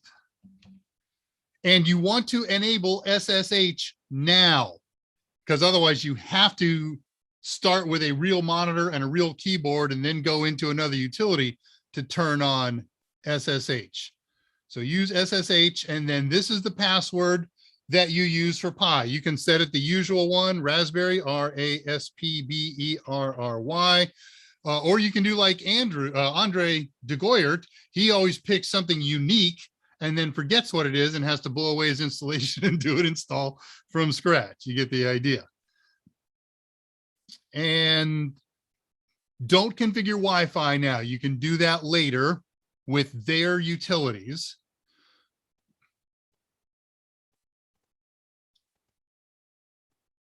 And leaving that alone. You can set your locale here. Always picks, I don't know if this is a default or if it detects that I'm on Chicago time, but whatever. And then you save these settings. And when you're ready to go, you click the right button. And my system, it's got a fast writer in there. It takes about 7 minutes to burn and then a couple of minutes to do a verify. And then when it's all done, it'll ping and say, you can safely remove your card. So while that's burning, we're back to me. Prep your Raspberry Pi. Put it in its case. Connect any network cables. Excuse me. And you're only going to need a network cable if you're not, for the install, if you're not going to use a physical monitor and keyboard, if you're going to SSH to it. So that way you need a network connection. But if you want to make this a standalone box, later on, you're going to need some way to get ROMs either from the internet into your computer, or maybe you're going to get them on a flash drive and plug them in that way. Don't know. We'll work that out later. But that's it. The only thing you don't want to do, of course, is set up power. So connect your monitor connections, connect your USB keyboard, connect. If you choose, you can do this later and reconfigure this later. Plug in your USB based game controller. Yeah, okay. And then when we're done, we pop the card, put it in the micro SD slot of your Raspberry Pi. I'm going to put this back here. And then apply power to your Raspberry Pi. And now comes the first long thing that you're going to do. It's going to boot up in about 20 seconds to a screen that says resizing the file system. Then it's going to reboot. And then it'll take up your whole micro SD card and allot it all to Retropie. And then that first boot is going to take a very long time compared to how long it takes to boot up Raspberry Pi OS or something like that. So I've done it a couple times. I've got different results. Call it somewhere between 5 and 10 minutes.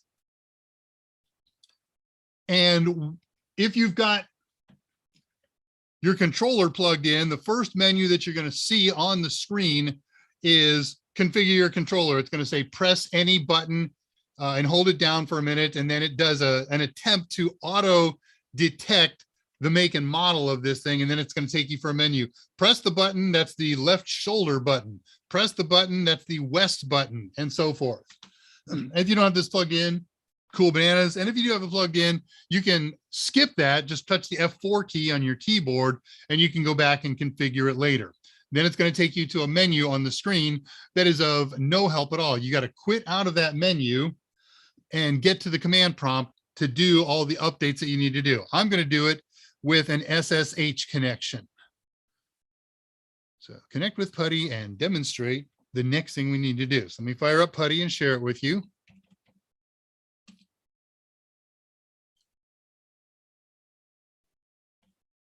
(192.168.1.105) giving you the secrets.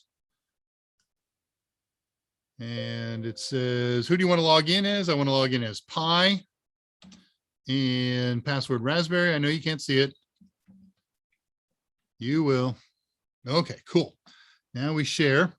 And this is really cool. This is, it has colorful command line interface. Share screen, PuTTY screen. We've done this before with this setup, so it should be big enough for you to see.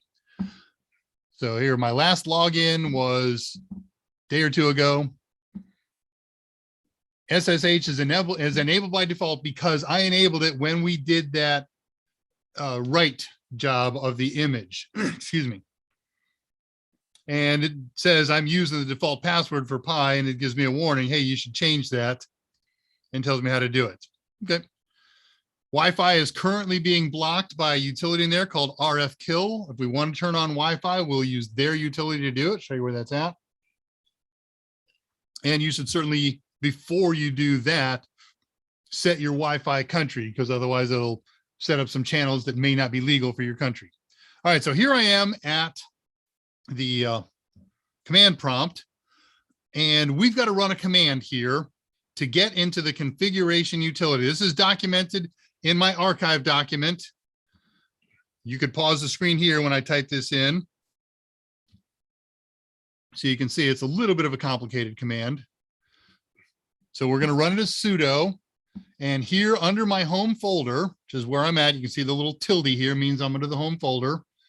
There's a folder called retropie-setup. Remember, everything in Linux is case sensitive, so these capital R's and P's and S's matter. And then in that folder, in that directory, there's a program called retropie_setup.sh. It's a bash script. I'm going to sneeze. Stand by.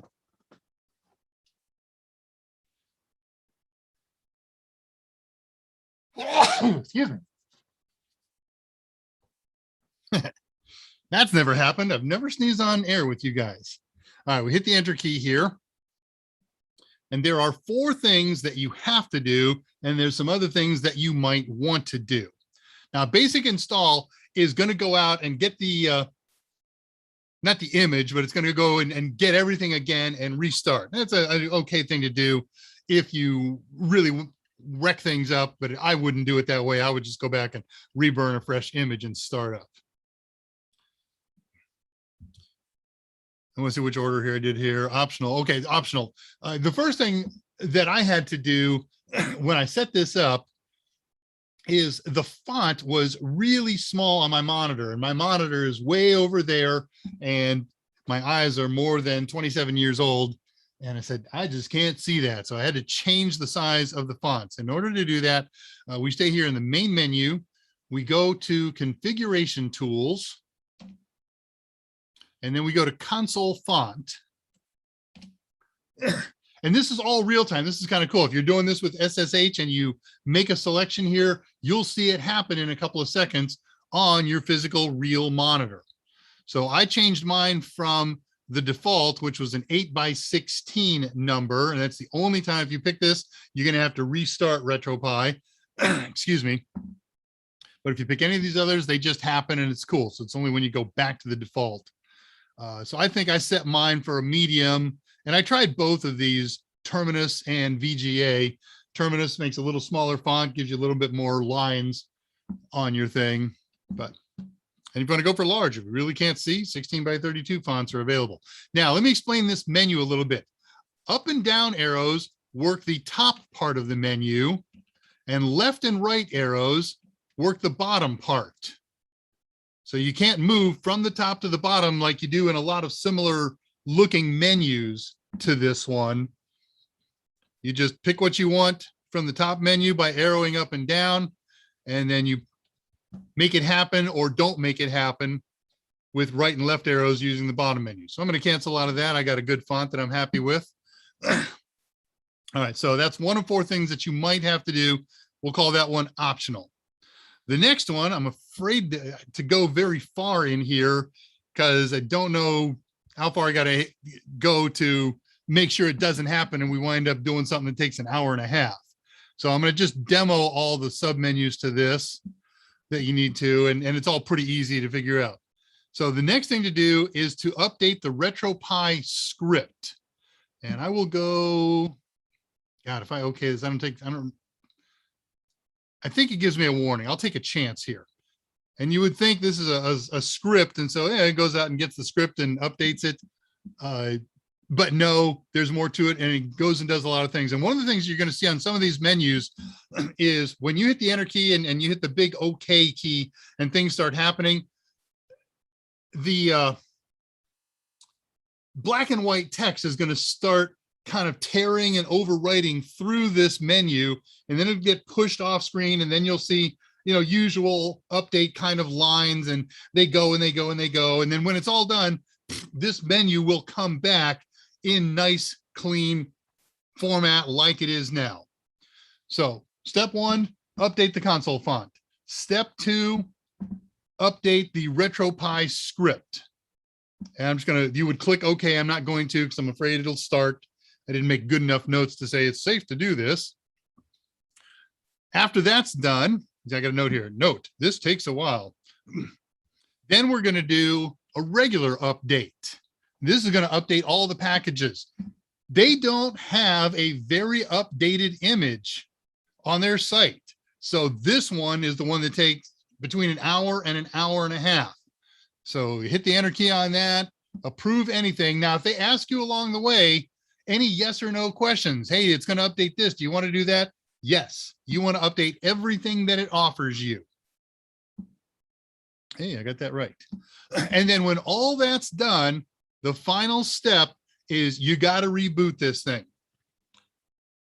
The first boot that we did on our system took us to the resize. The second boot takes you to the configure your game controller, and then it actually takes you to the command prompt. So you're staring at it saying, how do I run this stupid game? It'll be the third boot. It's the boot that comes after this that will bring up the operational menu. Now, if you escape from the operational menu and you find yourself at the command line, let me put out of here, you can launch Retropie and Emulation Station again.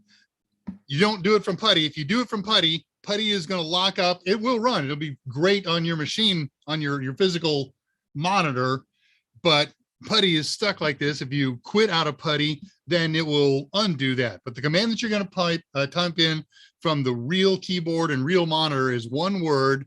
I'll put it in here, Emulation Station, all lowercase. You hit the enter key on that, and bam, the Raspberry Pi menus and interfaces and everything will come up. And the one thing that you won't see in there that we want to see is games to select from. That is the Raspberry Pi, the Retropie installation process. Stepwise, it's not complicated. Burn the image, boot the image, establish an SSH connection to it, or use the real keyboard and monitor. A mouse is useless. Don't need a mouse in here. There's nothing GUI in there. for a mouse. Even the game controllers don't support a mouse. You got to use game controllers or a game pad. Beg your pardon. And so there's the drill. Run the updates, do your 4 things. Oh, I wanted to, we got a little time. I wanted to show you some of the other menus that are in there. So let's run that Retropie setup shell again. Manage packages. So there's all kinds of sub packages that are part of the program. Main core packages are part of Emulation Station. Main is part of the Retropie interface. Then there's optional packages. And I am not certain, I haven't gone through this. It may be that some of these are games. I haven't played with it that far. So you might be able to select or update games from here. You know, that my time constraints, Scott has me working on a big project and I spend almost every waking moment when I'm not at a Doobie Brothers concert. You can install all optional packages. That's certainly something I'm going to try this week after well, we'll see how we go with that. You can even install DOSBox, which is cool for running DOS programs. How many's in here? I can do page down. Okay, there's 232 entries in here. And I recognize some of these game titles. So whether or not they actually install games there, I'm not certain yet. So whatever I have highlighted down here in the bottom, when I hit the enter key, that's what's going to happen. So I would recommend, if you're going to do this thing, get ahead of me, go try this thing. The worst thing that happens is you got to do a reinstall and a re-update of everything. Okay, we'll go back on that. You can update various driver packages. You may have gotten some unusual game controller and it says Retropie support available. Download the driver from whatever their cool site is. You can download that, manage that, update it. Manage all installed packages, manage all packages, whether or not they're installed. Cool. Okay, the configuration update tools. We took a look at one thing in there, the console font. You can change the front end of here to manage. I don't even understand some of these. Change your audio settings. That's kind of cool because, of course, games make some pretty darn cool sounds, right? Let me move this over here so it's a little closer to camera view. There we go. I think you can see me. Or the thing looks good. Backends and bash welcomes and some configure Bluetooth. That's important to do if you're going to use a Bluetooth enabled game controller. Here's the documentation. If you want to view it here, it's also available online. That's the primary program that emulates the game systems. There's themes. Raspbian tools. You can use this to configure Wi-Fi. You can also go to the main command prompt and run sudo raspi config, raspi-config, all lowercase. Reset ROM directories. Okay, so let me get a tad ahead of myself here. Here's the deal. You're going to get some ROMs for a particular game station. This thing has the ability to emulate many different game stations. So let's say you're going to get some games for an N64 system. What you have to do is make a folder and call it whatever you want. Ideally, something like N64. And then you have to go into one of these menus and say, this is the directory where I hold N64 games. So you can name it anything you want.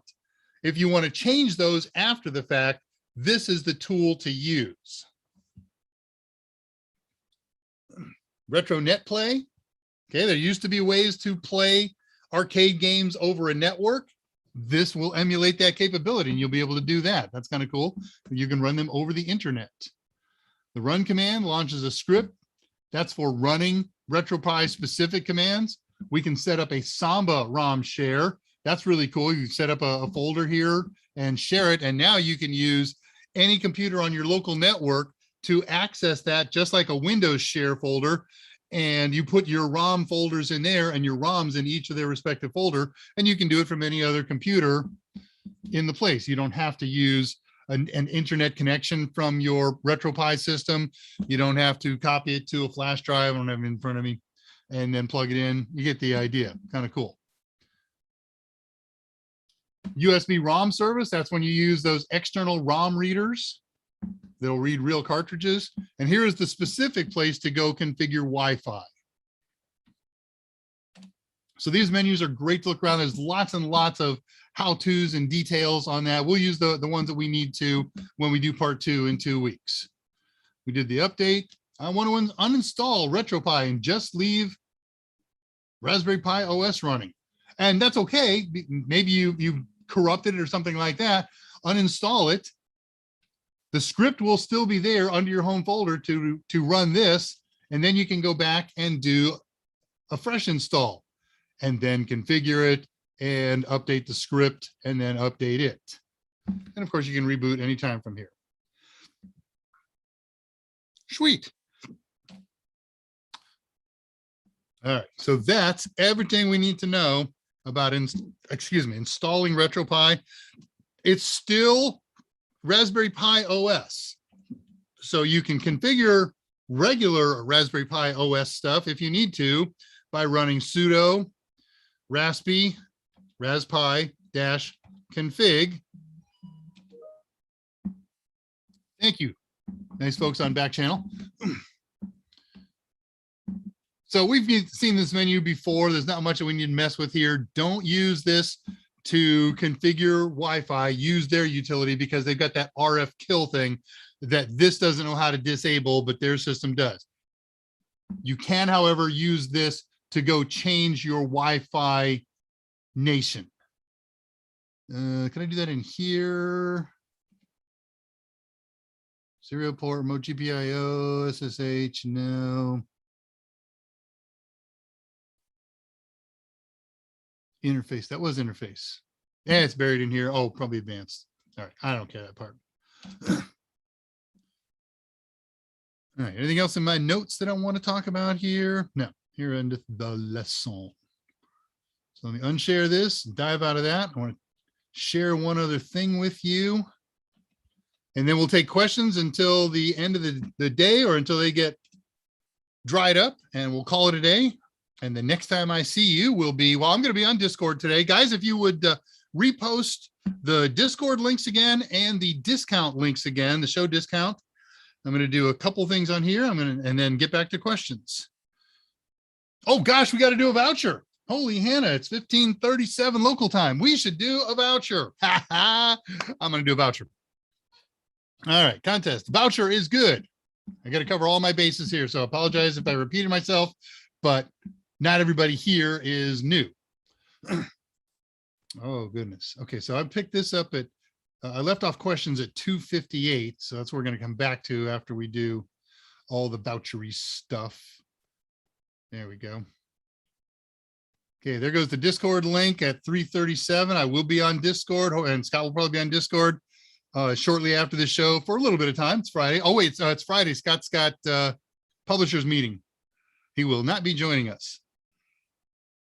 And the discount link is at 3:57. Discord and specials posted 3:57. Thank you very much, sir.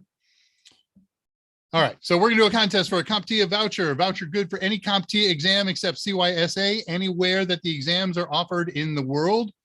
The winner is going to send an email with some information. Now, up until today, you sent an email to Mike Myers.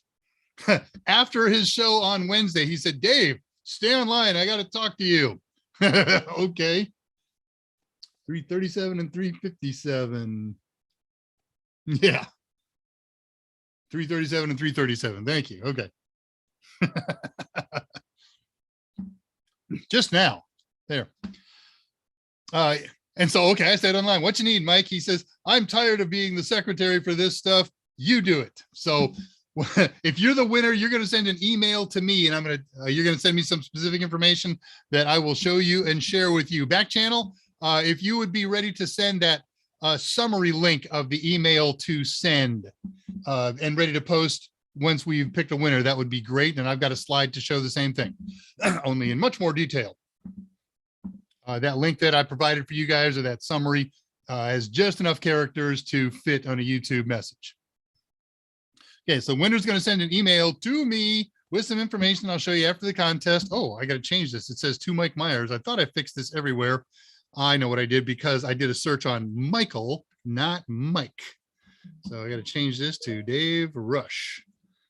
And I will send the information to,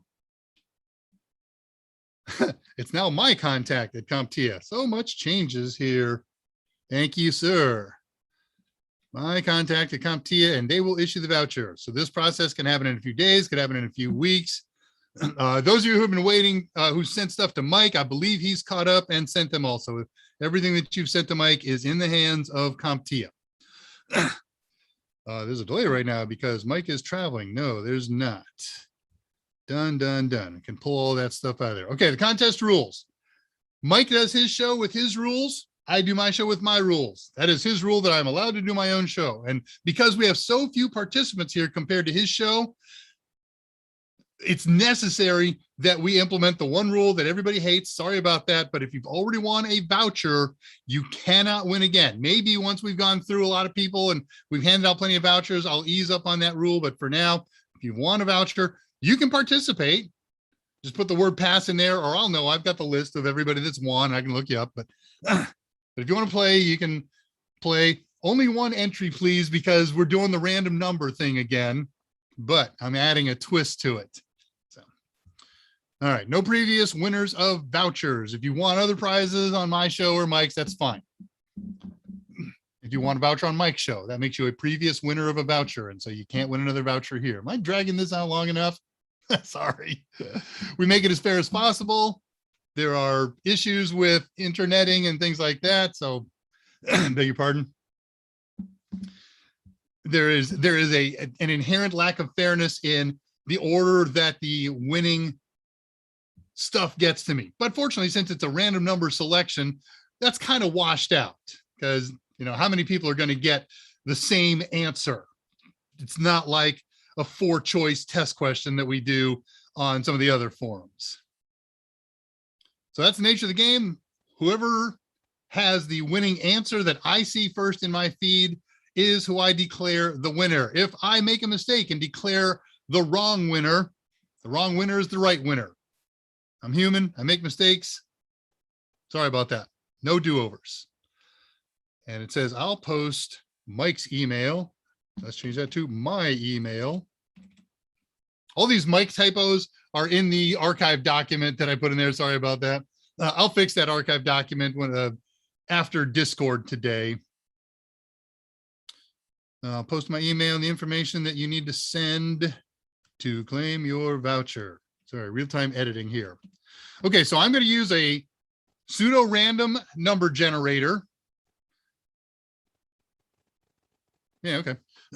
I got the wrong acronym for that in there too, but that's all right. To generate a number between, now don't start typing in the answers here because you're going to miss the twist.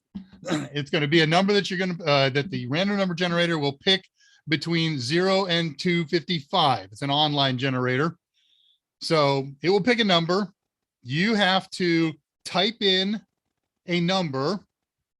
The person with the closest number to the number that it generated without going over will be the winner. However, here's the twist. You must post your answer as a decimal number, and then right next to it in 8 characters, so leading zeros, if that's part of your answer, the number in binary. You like that? All right, well, that's the name of the game here. Don't read this part out loud. Okay, so let me go to my random number generator page, and I'm on that tab. I click the number that says, oh, wait, no, I plug in here, 0 is the beginning number, 255. So those numbers are going to be inclusive. 0 is a possible value and 255 is a possible value, and everything in between. Andrew, back guy. I'll tell you what Andrew and I came up with about this contest later. It's kind of fun. Okay, it has generated a number. I'm going to put that here in my little document. And you may begin posting your responses. A guess in decimal and in binary, they have to match. When I find that number in decimal that's closest to without going over the number that my random number generator has just selected, Then I'm going to double check your binary and make sure that's right too. They got to match. So if the number is 1000, you should write 1000 and whatever binary is for 1000. All right, we're going to give this thing about a minute. I don't know how many people we got playing today. I'm going to lose. Let's see what happens if I do that.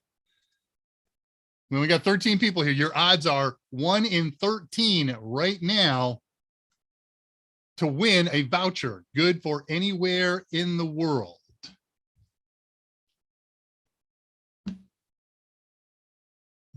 Okay. Seeing a few numbers come up. This is going to Tullowit, you jerk. Tullowit's a past winner of a voucher. Savage Cabbage, I love it. Remember, you got to at Savage Cabbage, you got to put in two numbers, the decimal value and the binary value.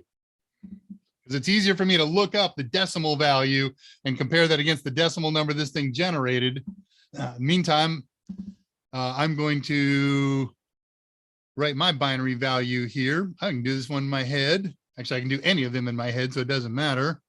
So that, carry the 1, multiply by pi, subtract the square root of -1, and we come up with that value. Okay, I know my binary number. Oh man, we don't have many entries. I got 12 people here where there's a 1 in 12 chance right now of winning. There you go. Okay, I see your updated answer, Cabbage. I love your name. I did something with your name the other day. If you're on Discord, check in when I'm there. We got to talk about your name. And if you're not, get on Discord, get a Discord account today and join us on Discord, because I got to talk with you about your name. I've done something with it that I've just totally amused myself. It's salty, so I can't do it here on this show, but we do get a little saltier on Discord. All right, how we doing here? Not even going to try. What are you talking about, Jason? You need a voucher just like everybody else does.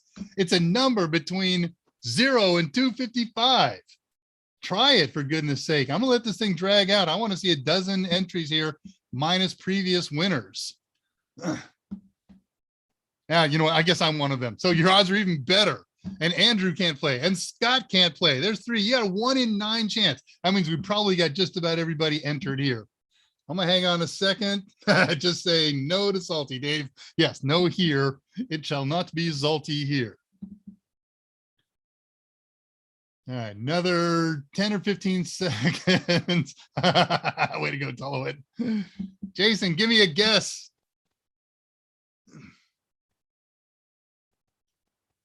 All right, because there's certainly a winner in this batch. There has been at least one number that is lower than or equal to the number that was generated. But nobody, I'll tell you this, nobody got the exact number. So you still got a chance of nailing it or one that's closer.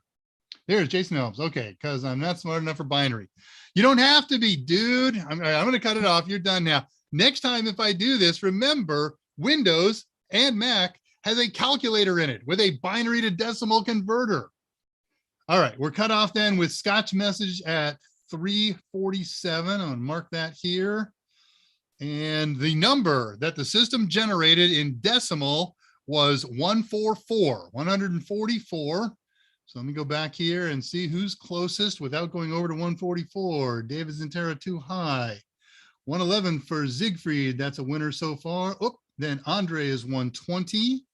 That's the next closest number. Matthew is over. David went twice. Oh yeah, because did you change your binary number? Doesn't matter. They're both 188.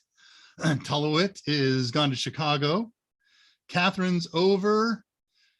Cabbage only did binary. It would have been under. Oh, wait a minute. No, it would have been over. I see 64 and 100. Yeah, 64 and 32 is 90. Oh, you would have gone under. Yeah, you got them way under. Okay. Let's see, 1-1. Yeah, okay. Next, Scott's having fun with that. 1 in 10. Some of us aren't eligible. Cabbage did 102. Avenut did 62.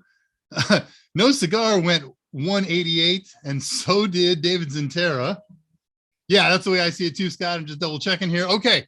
Andre de Goyert, who has won prizes in the past, but never a voucher. Congratulations, Andre. You are the winner of today's voucher. Let me make some notes here real quick in my notes. Andre de Goyert.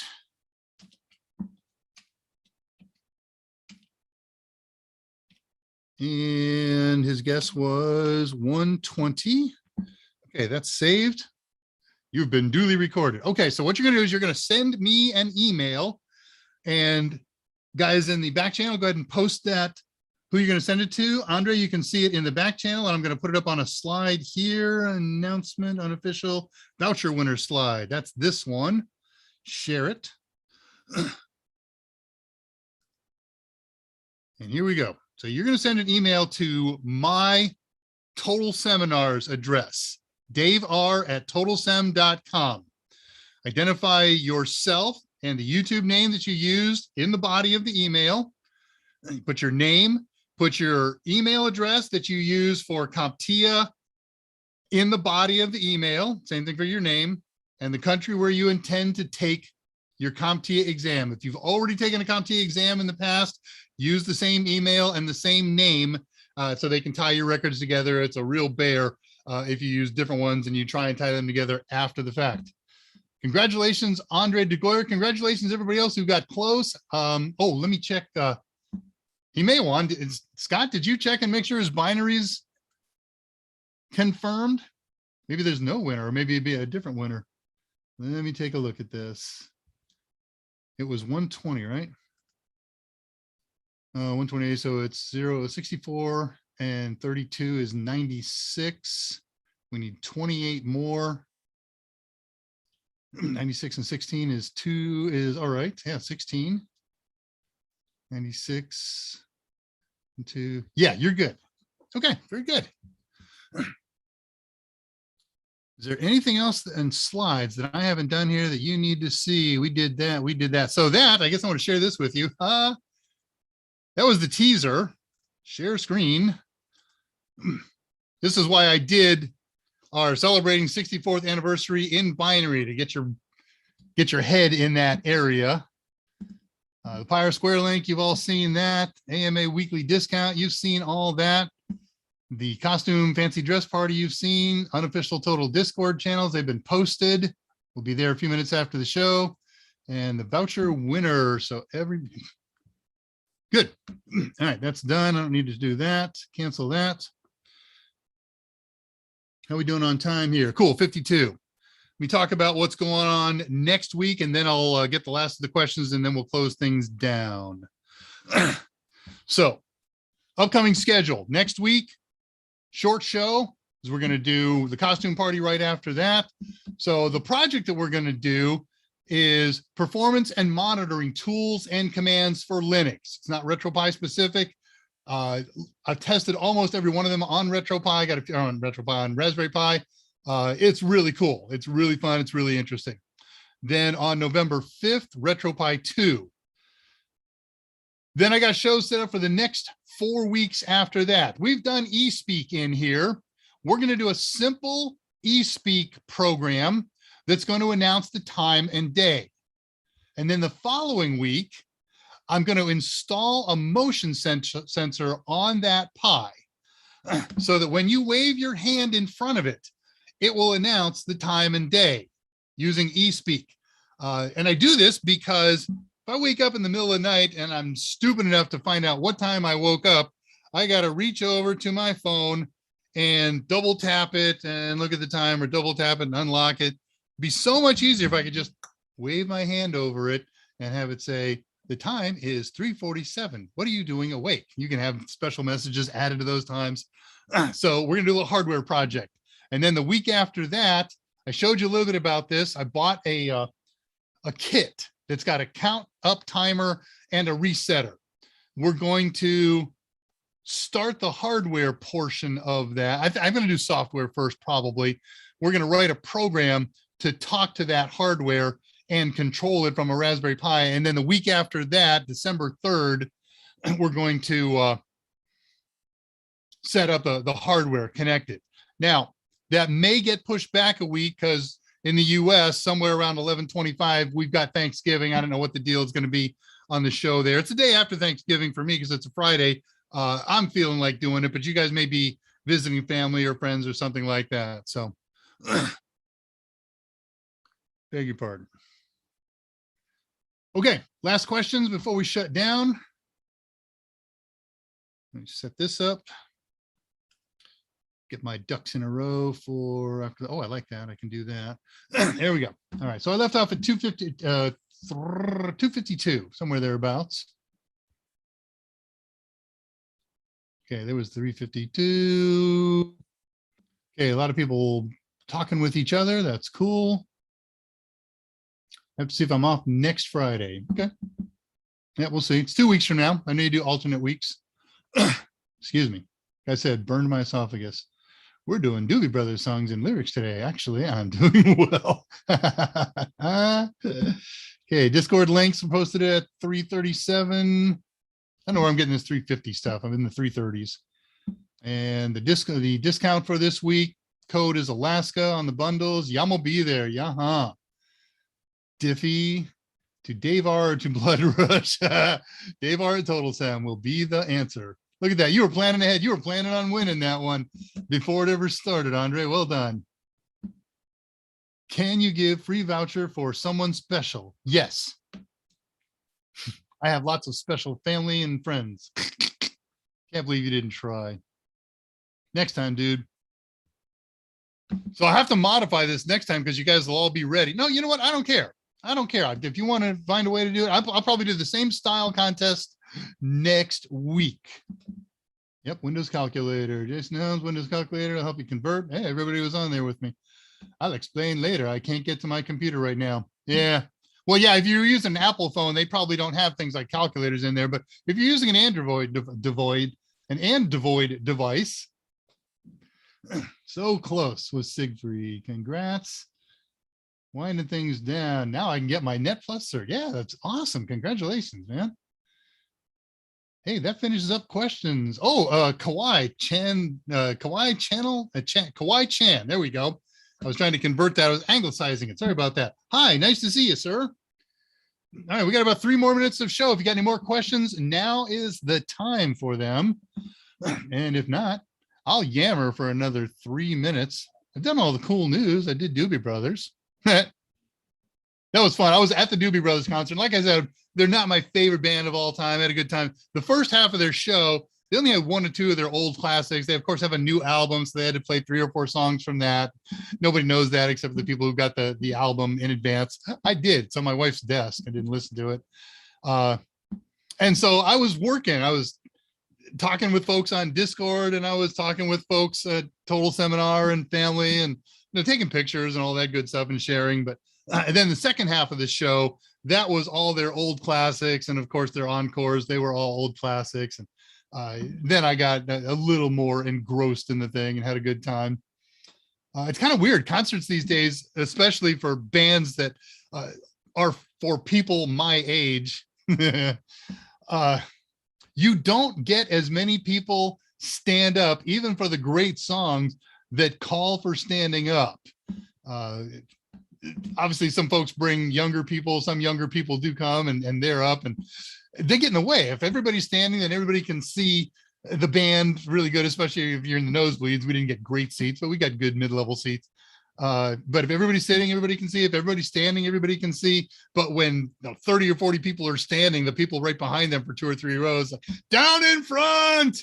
But of course, for all the encores, everybody stood, and a great time was had by all. All right, no more questions. We are dried up. Next week, short show. We're doing performance monitoring tools. I will have the set totally Halloween decorated. I'll have a costume ready myself. I can't win, but I will have a good time. Hope, who knows? Maybe we'll get Mike to turn up on here. Scott, let him know that you'd like to delay next Friday's meeting, because, if anybody's going to show up in costume, you are the one to do that. All right, what do I have here? I have everything I need to say goodbye. So let's close things up here. We got about 40 seconds. That's just about time to do this. This has been What has this been? Drama. Dave Rush, Ask Me Anything, and Scott. This has been Dave Rush. I'm the senior instructor at Total Seminars, resident Pi specialist. I wish you a great weekend. I wish that you would take care of each other and take serious steps to stay healthy. Call or visit your parents and the rest of your family. And never forget, technology is great, but the greatest resource we have are you and I. Good night. I'll see you on Discord in 10 or 15 minutes and at the AMAs next week. And until then, I am out of here. This was recorded before a live studio audience.